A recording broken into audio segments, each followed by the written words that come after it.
Merci et merci à tous. Et je suis vraiment honoré et ravi d'être de retour dans cette ville qui est de grande importance pour moi. Aujourd'hui, je vais parler dans ma langue paternelle, demain, après-demain, dans ma langue maternelle. So I think one of the few categories of human beings that comes even lower down the scale than economists is lawyers. And I am a law professor and a law practitioner and a law writer.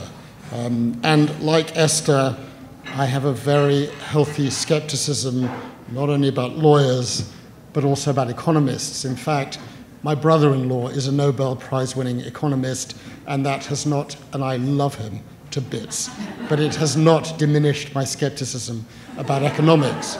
I think in particular of the decision taken by Mr. Putin to invade Ukraine about a year ago. Did he engage in any sort of economic analysis? Did he ask himself the question of the rationality of what he was about to do? Absolutely not. The vast multitude of human decisions and acts, particularly in the field in which I work, which is either the environment or mass murder, genocide, crimes against humanity, and I've seen many, many mass graves. The kind of analysis, rational thinking, logical thinking, does not dominate human actions, and that is the way that I look at the world. I join you from a week's travel in Colorado, Utah, and Arizona with my wife, with one of my daughters, with two friends from Cambridge, Massachusetts. And just 3 days ago, I was sitting on the edge of a canyon, Gooseneck River in Utah, carved nearly a kilometer below us over 300 million years, the San Juan River. Some of you will know it, some of you will have been there. And it was impossible standing there or sitting on the edge, looking down, not to imagine the way in which we, the human, have played our cards.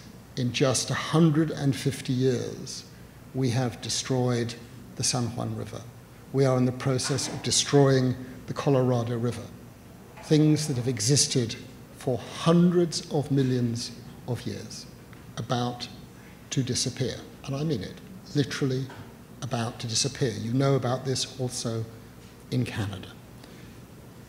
So when we come to matters of justice, we have to understand that in the kinds of things I write about in my books, East-West Street and The Rat Line and The Last Colony, we're talking about a millisecond in the existence of this planet and in human existence. And if we want to really talk about the future in this world of instant gratification, it's not tomorrow or next month or next year, it's generations away, and what sort of world are we going to live behind? And sitting on the edge of that canyon, it was possible to be immensely optimistic about the planet. The planet's going to be fine. The planet will self-correct. The planet will right itself. We will not. We're not destroying the planet. We are destroying ourselves, bit by bit, very slowly. We need economists, we need lawyers, we need policymakers, we need scientists, and we need others. My take on the future is very much informed by an experience I had when I was a young academic, research fellow in my first position, 25 years old, at Cambridge University. I happened to be at a college with a rather remarkable professor of English legal history, Sir John Baker.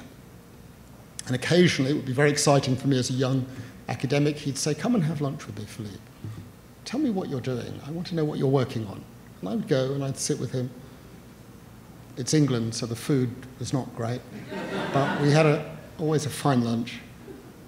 And I'd tell him what I was doing, and he'd stroke his chin, and he'd say, "Ah, yes, yes, yes.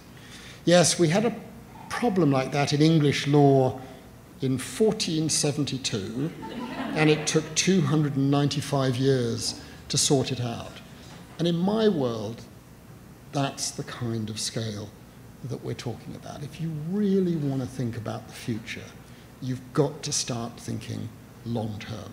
And when it comes to issues of justice, people are amazed that these concepts of genocide and crimes against humanity were invented only 75 years ago. They think they've existed from time immemorial. They haven't. They're totally new inventions. We live in this sort of micro moment in planetary history. Justice is a long, long, long game. And if we're going to start thinking about the future, I, as a very optimistic individual, take a very long view. Not tomorrow, not next month, not next year, not next century, but centuries away. And with that perspective, I can permit myself to be rather optimistic. In relation to tomorrow, it's a different thing completely. Thank you so much.